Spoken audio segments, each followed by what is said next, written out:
She is an experienced head with a demonstrated history of working in the real estate industry. She is skilled in negotiation, sales management, marketing, customer service, and strategic planning. She's a strong professional with Bachelor of Engineering focused in IT from Thakur College of Engineering and Technology in Mumbai, and also earned her post graduation in business from SP Jain College, Mumbai. In today's episode, let's chat with Forum Shah. This is the Guiding Voice podcast series, the Guiding Voice for a better future. Folks, this is your host Naveen Samala, a fellow IT professional, passionate about learning, and also I'm on a mission to shape the careers and lives of millions across the globe. In every episode, we interact with industry experts or thought leaders or academicians or coaches across the globe to drive some insightful conversations that will help each one of you learn some amazing stuff. Folks, also we share an interesting trivia or a fun fact towards the end. And you'll acquire more knowledge per every minute by tuning into TGV than any other podcast in this space. Thank you so much for joining us today. And today we are going to discuss a topic: 5 things to know about D2C, which is direct to consumer, from a young women entrepreneur forum. We are pleased to have Forum part of TGV's journey in shaping the careers and lives of millions across the globe. Forum, welcome to TGV and thank you so much for being part of our journey. Thank you so much, Naveen, for giving me this opportunity. Thank you. You guys are doing a fabulous work. Thanks for the kind mention. And on that note, let's briefly touch about your career journey and also the entrepreneurial journey through Newesome. Okay. As you earlier mentioned, that I've had my graduation in IT engineering, and just like any other IT engineer, I had applied for my placements. I was selected by Infosys, but unfortunately, there was this lag period which was going on, and the placement offer seleke, the joining date was a year gap, right? So in this year gap, I realized that there are a lot of things that I had to do before I joined Infosys. I started going to my dad's office. So we are real estate builders and developers based in Mumbai. So once I started getting, into the day-to-day routine of how real estate industry works, I started getting more and more passionate about the work that we do for the real estate sector. And being a woman in a male-dominated industry actually gave me a very, very good chance in terms to learn a lot of things, showcase my ability, showcase my skills. And it gave me so much of confidence because, everywhere around me, there were men. So, it gave me a confidence to speak to a different gender altogether.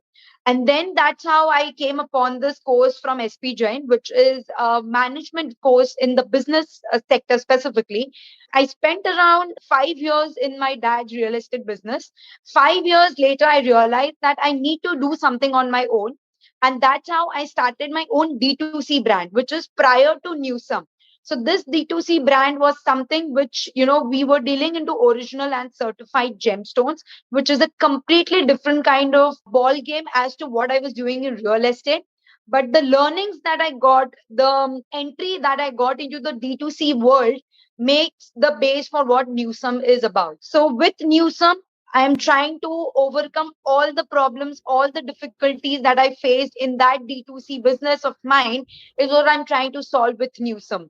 So, I realized that for any new companies getting into the D2C market, right, it's very difficult for them to make a mark in the industry. The entry barrier is too high for a D2C sector. So that is what I realized. And this is what I'm trying to solve for all the other brands which are out there through Newesome. So, what made you to take a plunge into this D2C? And maybe let's talk some specific. Can you explain what is D2C in general and how it is different from the conventional or traditional marketing? How big is the total market? Okay. So D2C, the full form is direct to consumer. Any company or any brand which is selling their products directly to the consumer with no middlemen in between becomes a D2C brand. Traditionally, what we used to do is if today Nestle wanted to get into the market, the first thing that they used to do is they used to appoint distributors so that they can sell their products to these consumers. Nestle used to never sell directly to the consumers like you and me. So that was the traditional marketing approach or the traditional selling approach with the brands took. But now lately the brands have realized that, number one, when they are selling through a middleman, they do not get a chance to communicate with the consumers directly. Number two, because a good amount of percentage goes to these middlemen, ultimately their rates have to be much, much higher. So that is something that they realized in the process. So D2C cuts down all the middlemen in between, and it allows the brands, number one, to interact with consumers directly. Number two, give them a better service, give them a better rate. So that how they become brand followers and brand loyals. So the gap is getting reduced between a brand and a consumer through this D2C marketing. Excellent. I have a general question. So probably you might have heard about this quantum, Amway, and nowadays this Herbalife kind of thing, right? They claim they are also selling directly from the manufacturer to the consumer. But if we observe closely, they are into this MLM stuff, multi-level marketing and network marketing. So how is Newsome different from these brands? Okay. So Newsome is specifically a brand discovery and a trial platform.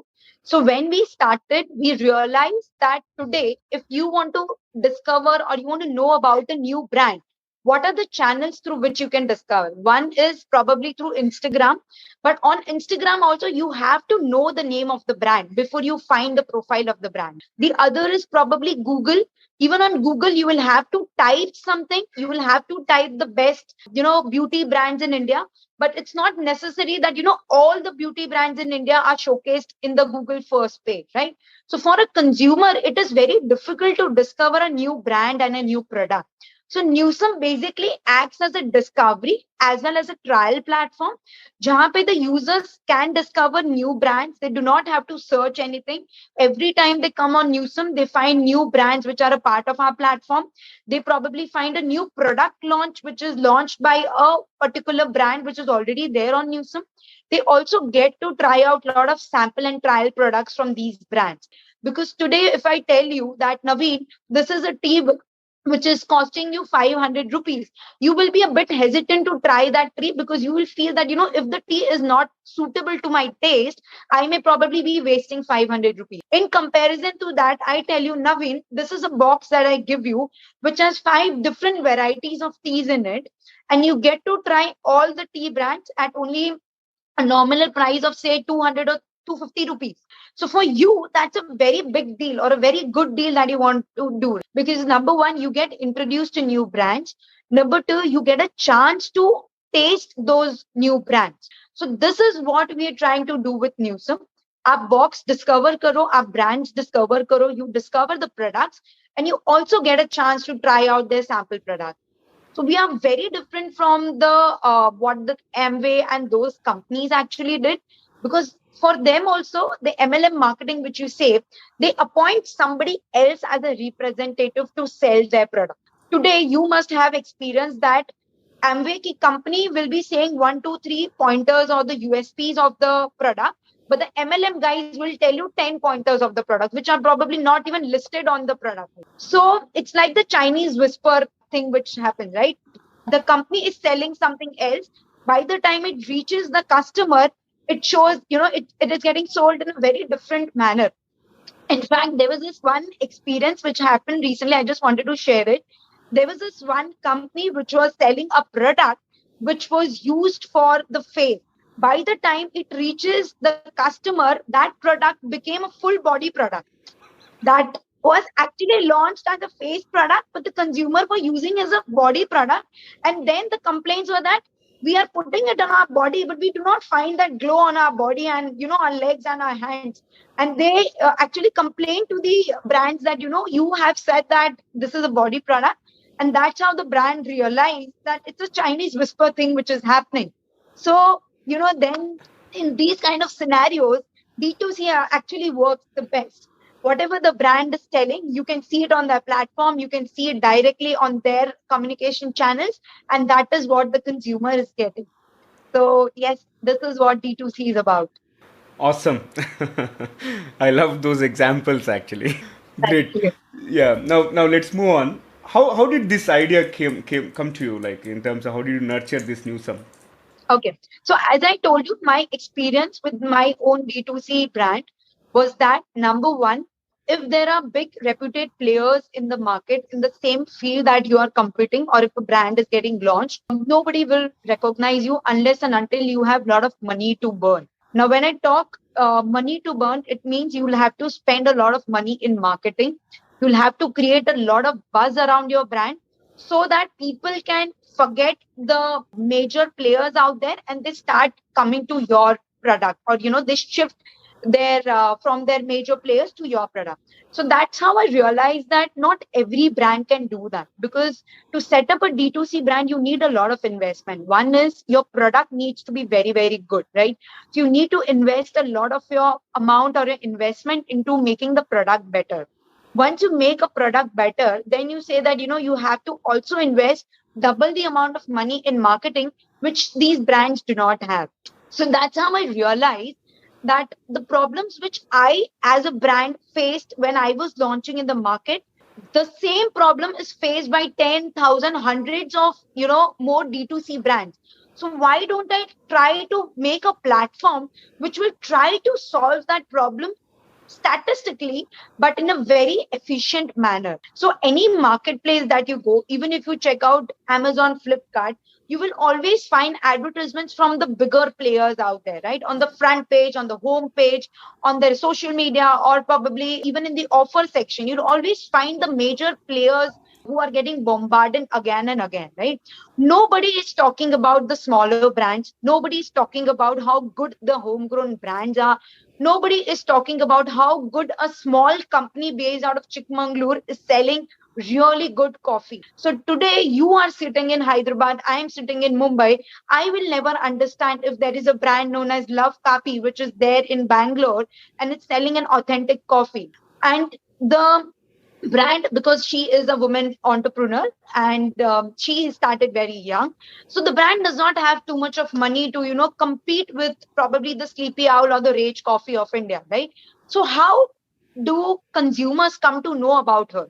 So these are the problems which I researched. I talked to a lot of founders, and then I realized definitely this is a very genuine problem. There are a lot of brands which are getting launched on a day-to-day basis, and they need a platform to communicate with the consumers. They need a platform so that the platform talks about those homegrown brands. So this is how Newsome was born. And I'm so happy that we launched, I think, with around 50 brands, and today we proudly have around 250 to 280 brands who are associated with us. We have a lot of brands which are there in pipeline. So I consult a lot of D2C brands, right from their early stage into the business to the packaging to how should they do their marketing. So I personally consult a lot of D2C brands. So I'm really proud of what Newsome is doing in terms of bringing the homegrown brands out in the world. Excellent and congratulations. Raising from 52 to Thank 80 you. is not easy, and I see that passion, everything that you are speaking out, right? So definitely you are going to go a long way. Mark these words, and I'm going to interview again. Thank you. All Thank right. you. So now let's talk about this concept. Like you said, typically, if you observe an existing brand, they have huge marketing budget and they give a full page ad and all. And right now, you are dealing with homegrown brands and all, and that comes with a challenge that you wanted to address.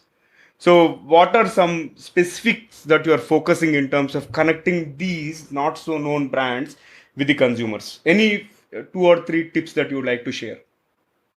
Yeah, number one is, so every brand is different from a previous brand that we work. So when it comes to D2C marketing for these homegrown brands, it's not that one size will fit all kind of solution will work. So we make sure that number one, we speak to all these brands on a one-to-one basis. We try to understand what is the brand's priority when it comes to bringing out in the market. Today I may tell the brand that you have to focus only on the premium segment, just forget about the mass segment. But if the product is something which is not going to appeal the premium segment, any kind of marketing or any kind of money burning activity will not make sense for the brand. So number one is we understand the brand story, we understand the brand's passion, we understand the brand's vision and their goal. Once we understand that, then we probably tell them that okay, now this is what are the roadmaps for you, this is how you need to achieve. Then once we achieve that, we make sure that every month on month basis we track the progresses, that okay, from A to B, if the goal of the brand was to reach from A to B, did we reach from A to B, or did we take a U-turn and we went to a C designation, right? So that's how we reinvent ourselves with every brand that we work with. So number one is we make sure that we do not give them a customized solution, which is not going to work for all the brands. Number two is knowing the brand story makes a very important thing. How did they start? How humble their background was? What were their plans? How many new products they want to launch on a month-on-month basis? So all these things are very, very important when it comes to onboarding a brand on Newsome's platform. Wonderful. Forum. One other thing that comes to my mind. In general, like any company that is existing today, right? They make profits, and well-established brands, they might have done a lot of reinventions internally and are able to fix at a particular profit point and all. But when it comes to this D2C, right? Is it still going to be economical for brands, or do you think this is going to be a new normal? And why are we seeing some surge in the numbers in the D2C area? Number one is D2C got picked up really good because of COVID. So D2C as a concept was very foreign in Indian markets, but it was very, very good when it came to, the industry, foreign industry. So companies out there in the foreign were really acceptable to the fact that D2C karke there is a term. And a lot of the brands were going into the D2C world. But when it came to India, it was a very foreign concept, right? People were not accepting. But thankfully, COVID played very, very important role in actually pushing this in the mindset of the consumers, because there was constant fear of people, that we say that, FOGO, the fear of going out was genuine for these people out there, right? So they understood that, if a brand or a product is getting sold on just from my mobile, I just have to place an order, and 3 days, 5 days down the line, I have the parcel ready. So that is something which gave the consumer that okay, this is a very easy concept which is there. So slowly and steadily people started accepting that thing. And also on the other side, the brands understood that whenever they appoint a distributor, whenever they made sure that their products were lying on the shelves of these retail stores, there was a cost attached to it. Number one, ek to distributor jo hai, if you give him a better margin, only then he'll push your product in front of the consumer. Otherwise, he'll be pushing your competitor's product who's giving them a better rate. Number two, there are a lot of these retail stores which charge you to put your product on this shelf. Monthly ka, there is a retainer which is there. And I don't know about the other cities, but in the major cities like Mumbai, the major food markets, or the major retail stores which are there, which are very popular, they charge as to 1 lakh se leke 2 lakh rupees per month only to keep your products on the shelf. Apart from that, the commission is something which is very extra that they're going to take on every sale that you make. So for a brand, they understood that there are a lot of things that needs to be put when it comes to selling the product in the offline market. Ek to distributor appoint karo, that's a very big headache. In the FMCG and the beauty sector, every product has a shelf life value. If the product is not sold in that shelf life value, there is a return which comes from these distributors or retail store, right? Which is added cost for these brands. Number three is they realize that when they are selling it through these models, they do not have the medium to communicate with the consumer. Today, if my product is lying on a nature's basket, I don't know if Naveen is coming and picking up, or if somebody else is coming and picking up. Or if Naveen liked the product or not, I do not know. So I have no feedback from these customers. So that is what was minimized when it came to D2C businesses. Consumer bought it. If the consumer liked it, they could directly leave a review on Facebook, on probably Instagram, Amazon, on their own, on the brand's own website, or probably create a UGC around a particular product. So if I like a coffee brand, I make sure that, I at least post a photo of it, tagging the brand. So that makes a UGC for the brand. So that was much easier. The brands could easily reach the consumers. अगर कुछ discount देना है, if the products, they want to give a product discount, they can directly just probably shoot an email or a message to the existing customer. It was very easy to, retarget the customers back. So the brands realized that D2C is the way moving forward. In fact, all the brands that I, onboard on Newesome or I consult, we tell them to only go the D2C model for the first 4 to 5 months, because that gives a clear cut idea as to if your product is a good fit for the market or not. If you give the products to 10 people, and if these 10 people say that, okay, your products are really good, that means you've straight away got a confirmation that, okay, people are liking your product. But out of the 10, if if 6 or 7 reviews are bad saying that, we didn't like the product, it gives you a chance to quickly work around, your new batch or a new version, which was not happening in distribution model, right? Because when distributor jab product bechega, then the distributor will come back saying that, this customer said that this is not a good product.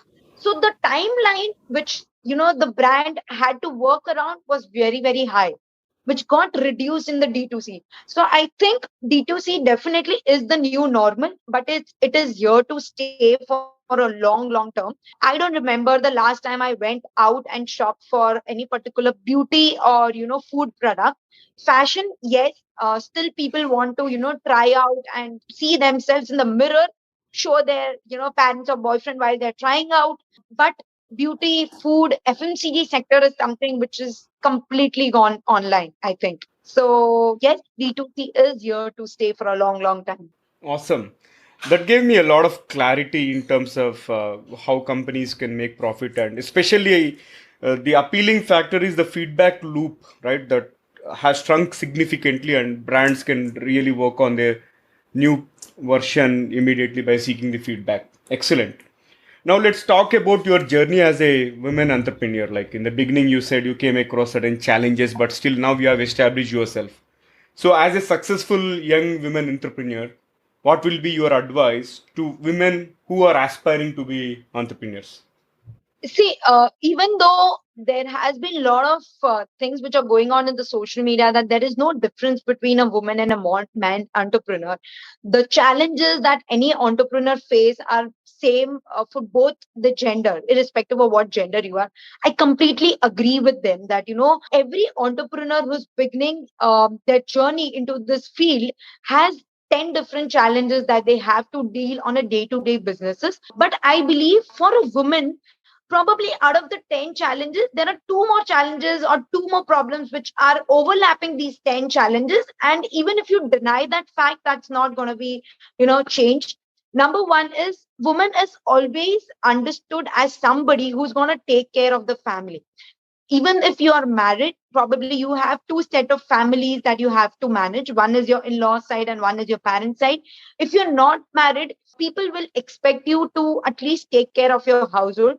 Tomorrow, probably, if you have children, if you have kids, you will also have to manage that. So along with those 10 problems the entrepreneur is facing, there are two more problems which are, overlapping these 10. But it's easy to overcome. Number one, if you have passion. Anybody who gets bowed down by the responsibilities or the taunts which people around you will give you, then probably entrepreneurship is not the journey for you.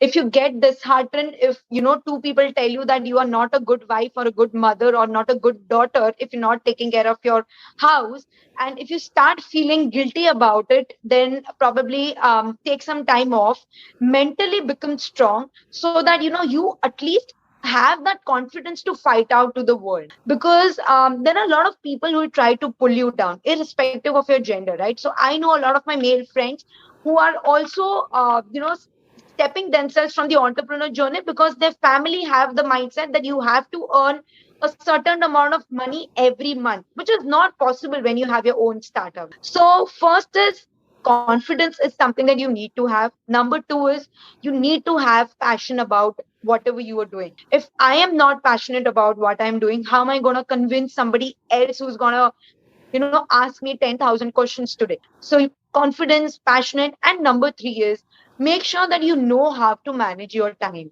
because family is very important for anybody. So if you only and only work, and if you only and only focus all your energy into that, there will be no work life balance. Some work life balance is definitely necessary, so you'll have to have that management of time. And number four things that have worked for me is take my family into confidence. So if I have a plan in the entire day where I'm needed not to be disturbed, I make sure that I convey that thing in a very proper manner, and I give them the time to adjust themselves. So communication plays a very, very important role. So I think these are the four things I would want to advise any woman entrepreneur who wants to get into the startup or the business world. Wonderful tips and fabulous conversation so far. So, Forum, we have been talking about D2C and journey of a young and successful women entrepreneur. So, would like to spice up this episode by asking you a few interesting rapid fire questions. Maybe you can answer So them very crisply, 1 to 3 words max. Okay. sure. All right. Let's get started. So, what was your childhood fantasy? I always wanted to become a doctor. Awesome. What are three things that you carry with you always? Because of COVID, mobile, mask, and a sanitizer. Spot on. Which other planet you want to visit if given a chance? Saturn. Okay. What's the funniest moment in your life so far? Oh, that was actually a very embarrassing moment. I was once hit by a bull, and the bull just pushed his thorns inside my body, and I just fell. So I think that was one of the most hilarious moment I've ever had in my life right now. Oh my god, that sounds so scary. All right, let's move on to the last one out of the rapid fire. So, Forum, what is one electronic gadget that you like to see or invent yourself? I would want somebody to invent a teleportation device, specifically for somebody who's staying in Mumbai. It's horrible to travel from one part of the city to the other part because of the traffic, right? So if somebody can invent a teleport device, I think that would really save a lot of time for a lot of people. I get you. Wonderful. That was really quick rapid fire. And with that, let me flip back to the mainstream and ask you one final question for today's conversation. So, what will be your one piece of advice to the young aspiring entrepreneurs who want to make big in their careers? So anybody who is looking themselves into this business world, I believe a lot of experience is needed. Number two, a lot of networking is something that one should focus on. You never know that what person, what work, or which person will come to your help or can be of help going forward. So networking is something that one should definitely focus on. Number two is so the way we connected on Twitter, I recommend the youngsters to be a part of the Twitter industry and the LinkedIn industry, right? Because that is where the entire entrepreneur world or the business minds are there, right? So these two platforms are something that one should be a part of on a regular basis. And the number fourth thing that I would suggest is to make a lot of mistakes, because if you do not make mistake, you're not going to be a better person, right? You're not going to learn a lot of things. You are not going to understand how to trust your gut feeling. And as I always say that 99% of the time your gut feelings give you that one feeling that's going to take you in the right direction. So unless and until you make that mistake, you're not going to realize the next time to trust on your gut feeling. So make mistakes, network, communicate with a lot of people, be active on all these platforms. And number four is learn a lot of things. When I talk about learn a lot of things, it does not mean that you learn only by reading books or probably only by reading watching to the videos or listening to the podcast, but learn by implementing that thing in your day to day basis. So these are the five, I think, key advices I would want to give to anybody who wants to make their mark into this journey. Wonderful. That was a really awesome conversation. And thank you so much for joining me today. And wish you all the very best on your platform and wish you loads of success and more power to you, Forum. Thank you so much, Naveen, for calling me. Thank you. Really, really thank you. That was a fabulous conversation with Forum. And folks, here is a small request to each one of you. Before we get into the trivia section, in case if you haven't subscribed to us, please subscribe from the app where you have tuned in from so that you will be notified of all the future episodes. And also, if you have loved this episode and found it useful, request you to share with at least 3 of your friends or colleagues who can benefit from the guiding voice so that your friends will learn new stuff like you and we will gain new subscribers. Thank you so much in advance. Also, if you'd like to recommend any speakers, be it on the entrepreneurship or technology or personal transformation, please drop me a note on the guiding voice for you at gmail.com or feel free to message me on social media platforms. Now let's cruise into the trivia segment of today's episode. Today's trivia is about Nokia. And the fact that I'm going to share with you is what was the background of Nokia? The famous mobile behemoth Nokia started its journey as a wood mill in the Nokia city of Finland. And later on, the brand entered into the rubber product segment and then they made their way into mobile market and they have disrupted the basic phone industry and they ruled the world. Unfortunately, they have lost their market share after iPhone and Android phones started getting into the market. So that's all for today. Thank you so much for tuning in. This is Naveen, your fellow IT professional and a passionate learner on a mission to make a difference in the lives of millions across the globe. Until next time, bye bye.